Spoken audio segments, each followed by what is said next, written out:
I am here with Mauricio Sulaiman, the president of the WBC, the World Boxing Council. Mauricio, thank you for joining me today. Thank you so much. It's a real honor for me to be with you, and I thank you for this great opportunity. Thank you. And look, you and I, we've known each other a very long time, going on 25 years. And so you know that I'm not going to hesitate to ask you questions and get right to the point. So let's talk about Canelo. The one thing that's been dominating the boxing news lately, outside of a fantastic heavyweight title fight with Deontay Wilder and Luis Ortiz, which was unbelievable, everyone's talking about Canelo and his positive drug test for Clenbuterol in advance of the rematch with Gennady Golovkin on May 5th. If you can you walk us through the timeline regarding the testing, what came back, so that this way the people that are watching this understand the timing, what the test results show? Sure. Canelo enrolled voluntarily in the Clean Boxing Program and has been tested by WADA for over 5 years in countless fights. So we consider that also as a fact that there has never been a positive on Canelo's test. And these tests have been out of competition, which means they're random surprise testing to make sure that this clean boxing program works properly. Canelo and Golovkin enrolled for that fight to be subject to these kind of tests. So Canelo had a test in February, and such came positive with Clenbuterol. So that's when the news starts, when you have a positive. What we have under the protocol, we have to review what substance is the positive for, the amount found in the positive, the history of such fighter, and the history surrounding that specific test and for an event. So Clenbuterol, let's start with that. Right. It is proven that this substance has had tremendous controversy in Mexico due to cattle being fed Clenbuterol to be sold at a higher price. This is a health problem in Mexico, which is very well documented in the health ministry, but also in the sports ministry, because there's so many cases, specifically in soccer, right, of Clenbuterol positives. In 2011, 109 players from all around the world were found positive of Clenbuterol when they were in Mexico playing a World Cup. In boxing, we have had cases with Eric Morales, Francisco Vargas, Luis Neri, and now Canelo. So what we did is take what is the substance, then analyze what is the amount, 0.6 nanograms per milliliter, or I don't know the exact name of the account, but it's 0.6. As an example, Vargas was 1.3. So it is a half of what usually is found in tainted meat positives. Right. Then we looked into Canelo's history, never having found with any positive doping. He has done hundreds of tests without ever having any problem. And we looked at the event. This event in which Canelo is fighting Golovkin, both are being subject. So this matter goes to the Nevada State Athletic Commission for a final decision, because that's where the jurisdiction is taking place. The fight is taking in Nevada. The WBC has reviewed thoroughly.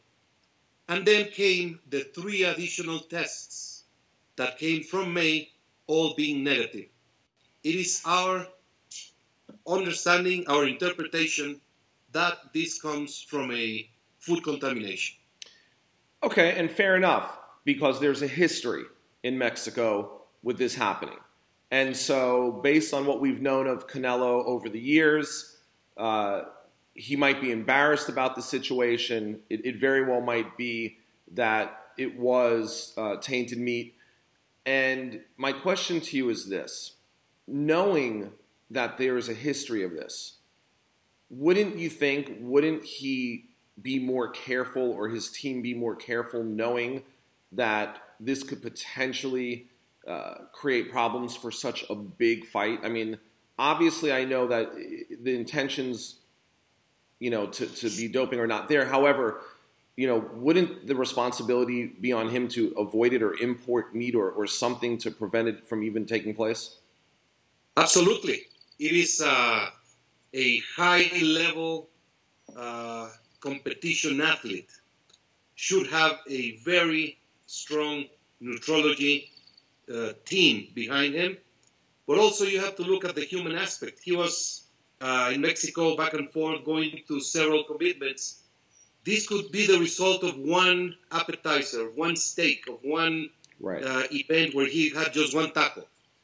I am not trying to protect Canelo. Believe me, this was the opportunity for the WBC and myself to take on the last year abuse that we received from his side. It is well documented that there have been problems from the fighter against the WBC for some reasons. But we have to be completely neutral. We have to be fair, and justice has to prevail. Absolutely. This case has all the elements for the interpretation that we have found. So now it's in the hands of the Nevada State Athletic Commission to determine finally what should take place. Has there been any pushback to the WBC on Triple G, on Golovkin's side? I know that they've expressed they're disappointed. I believe I saw where Triple G said he felt it was bad for the sport. Has there been an official response to the WBC on behalf of Gennady Golovkin, and have they asked for any type of punishment for Canelo? Not formally. I have not received any formal communication. I've seen a few comments on the press that could be true, could be misleading. But I feel very strong. I stand tall because we implemented the Clean Boxing Program. Nobody else in the world. We have spent considerable resources, considerable time. We have lost heavyweight fights for the Clean Boxing Program to ensure that the risk of danger due to performance-enhancing drugs is at the minimum in our sport. So we feel very strong, but we cannot go against justice. We have to be conscious that many fighters do not know, do not have any idea of what the trainer, what the friend, what the pharmacist, what the pseudo-doctor or pseudo-nutritionist is giving him. It's the ultimate responsibility of the fighter, whatever goes inside his body. That's absolutely central. I mean, let's be transparent here. I'm not going to name names, but I represent a fighter that recently failed a post-fight drug test with the WBC, right? Absolutely. And the process is the same. And ultimately, we had expressed that, the circumstances of why that was and what it was. And like I said, I'm not going to get into the particulars. However, I understand how something can happen outside of the intentions of the fighter. Absolutely. And I believe that most boxing members of the community are highly concerned and highly honorable on PEDs, because boxing is not a game. Right. A boxer knows that if he has advantage, he can hurt his opponent. Absolutely. What they do, they pray before the fight that both come out with health, absolute health, without any problems. After the fight, they hug each other. They recognize the efforts. A boxer does not try to hurt his opponent. And in boxing, you don't play boxing. You don't score baskets. You don't score goals. You punch your opponent. So I feel very comfortable. We continue to work. This program is about 2-3 years old. We continue to improve. We're learning the process. It's something that was never done before, to go in and look for fighters' blood work and urine work in advance of a fight to prevent a doping. So we have had great success, and we will continue it. What do you say to the fans, the media, the pundits that say, well, there's too much money at stake in this fight? There's too much money at stake in the rematch between both the fighters, the promoters, the TV network, the casino, the venue, sponsors. There's too much money and too much at stake that this fight would ever get held up regardless. What do you say to the people that would potentially challenge the WBC or the commission for that matter and say that regardless of the situation, this fight's going to take place? First, I would say everybody's entitled to their opinion. That is absolute. Second, I would invite all to put all the elements before them to make a decision and analysis. As I explained, the substance, the levels, the history, and third, there is nothing more important than health. A life is more important than any event. Absolutely. And the WBC, the commission, the boxers, the promoters, nobody would ever, at least from our standpoint, risk or put in front anything other than the fighter's safety. In 2017, if you have that number off the top of your head, how many instances were there of pre- and post-fight failed tests? I don't have the exact number, but I would say perhaps 6 or 7. Okay. And out of all of those, how many of those resulted in a championship being stripped or a fight being canceled or legal action being taken? Well, we stopped Wilder against Warsick. He came out for a substance that was a major concern in the doping because of the PED effect. Neri had a adverse finding, so we ordered a rematch from a fight in Japan. Right. And the others, I believe, were more fines and administrative suspensions or programs to aware and facilitate their learning of an issue. Let me give you one example. Bermain Stever. He was training for the heavyweight interim title against Povetkin, and he went to the GNC store and asked just a store salesman, look, I feel tired. What can you give me? This guy put out of the shelf and gave him a product. He walks in the gym, and precisely that day, the VADA lab came to take the test from that fighter. He did in front of the agent the shake. Right. And he recorded the product in the form. He drank it. He came out positive for X substance. Right. So we do all that research. There's so much ignorance in the boxing world. A fighter must be aware of what he takes and what he's told to take. So let me ask you this. So yes. Let's talk about where's the line, and I'll give you an example. So Canelo tests positive for Clenbuterol in Mexico. And let's say that another fighter tests positive for the same amount in Los Angeles, okay, or New York or Oklahoma, wherever, okay, in England. The question is, where is the line? You follow me? I mean, I know you're taking all the circumstances into account, but like in other sports, is a positive test for Clenbuterol a positive test, or is that just, here's a positive test, and now we go and look to the mitigating factors as to why that test could have become positive, and then we make an assessment on that instead of this one hard line that says, Clenbuterol, you're out no matter what the mitigating circumstances are. What I'm saying is, with regard to this program and where it's at in its beginning phases, are you taking the approach that you're taking all of those elements into consideration versus a hard line? Because we've seen different instances, and you and I talked before about the Shannon Briggs Fresno Kendo, which was a WBA fight, but nonetheless, they were pre-fight tested, and Shannon had, I think it was high levels of testosterone, and that fight was, called off, and I believe there's been some pending legal action.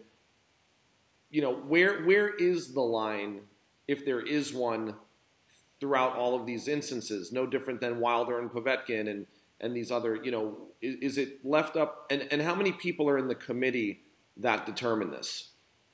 Okay, first, the line is drawn by WADA, the World Anti-Doping Agency. Why? Because they are the ones that create the list of banned substances. We don't create that list. We are not chemists. There are hundreds of substances. Each substance has a different interpretation. Some substances do have a line where underneath X number is not a positive test, or over that it is. It is extremely complicated. Maybe the easy route would be to say a strong line, positive, and you're out, and you're banned for life. That would be easy to do. But how just would that be? I'm not suggesting banning anyone from life. I'm just saying, where is that line? Because what it does is, I think it would make fighters, their camps, and their representatives hypersensitive to what they're potentially ingesting. They are. If we have done thousands of tests with only maximum 20 positives. Out of those 20 positives, there's a perfectly explanation on most of those cases. And what I'm trying to get to is that every single substance is different. Had Canelo been found positive for a PED for another substance, a different route would have been taken. Right. Let me give you another thing about Clenbuterol. When you use Clenbuterol, you gain weight. A fighter constant challenge is to make weight for the fight. So a boxer does not use Clenbuterol because they gain weight. So it's a natural. Right. He would be burning fat, but at the same time he would be building lean muscle, which we know muscle weighs more than fat. So we know that it would provide an issue for him. I mean, look, it's unfortunate that it happened because no matter what the intentions, it's going to be talked about. I want to see them fight. I'm sure Triple G wants a fight. I know Canelo wants a fight. I know the fans want the fight. It was such a great first fight that we need some closure. We need to see these guys fight again. And I personally will say that, look, we got to laugh a little bit. We got to find some humor in tainted meat. I mean, there is a little bit of humor in tainted meat, whether or not it's something that's prevalent. I read somewhere where they said it was a third of the meat in Mexico is potentially tainted. Wouldn't we be looking at all of these like ripped and shredded people walking around? Well, if so, I'm moving to Mexico City, okay? I'm sorry? I said, if that's the case, I'm moving to Mexico City. Well, you look very... The issue here is, it is very documented. We are doing precisely a sample. I'm taking friends of mine, and I'm going to do some tests completely without directing anything. Just have a couple of meals and then do some tests. You'll see the results because this is from friends. I think it's important. You know what? I think that that's not a bad idea because if this is an epidemic in Mexico, then it's not a bad idea because there are plenty of other fighters that might have the same fate as Canelo and might not get the same, forgiveness. I'm not saying that there's any sort of, what's the word? There's not any partiality to Canelo. But I think, like you said, it depends on all the factors. And I think that this should be a wake-up call to all the fighters in Mexico that now realize this is a problem. Either stay away from the meat or import the meat from someplace else. You know, Eric Morales had this a few years ago. He had the test positive in Mexico, then he flew to New York, and then he came out negative. The fight went on with Danny Garcia. Right. Vargas against Salido, same thing. We worked with the California Commission. When he was found, he got negative tests when he was in California, flew to Mexico to say goodbye to the family, to go to camp. His mother gave him a very nice meat broth at night, and then next day, unluckily, that same day, he had a random test that came out positive. So we did a specific protocol for Vargas. The fight went on, it was the fight of the year. Neri, same thing, going to Japan. So it is of extreme importance that we move forward and take steps. Mauricio, I'm sorry? We're going to create a protocol for fighters, for nutrition. We're going to try to find brands of meat that can prove they're responsible and do not have Clenbuterol cattle. So they can be a list of meat that fighters can and athletes can go and be assured. I had lunch with WBC champion Benavides 3 weeks ago in Mexico City, 10 days before the Canelo thing happened. Right. I went to lunch with him and with Samson, his promoter. When we ordered the beef, the fighter told the waiter, please call the manager of the restaurant. He came and he said, could you kindly tell me which of these in the menu are Mexican cattle, which are imported? I tweeted that 10 days before the situation because I was happily surprised that the fighter took the initiative to say, wait a minute, I must address this problem.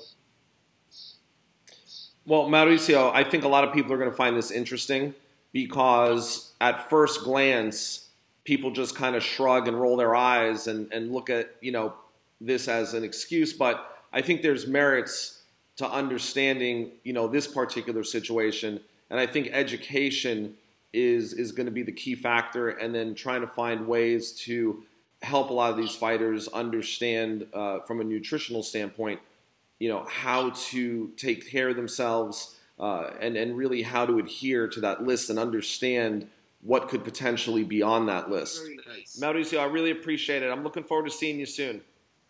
Take care, my friend. All right, take care.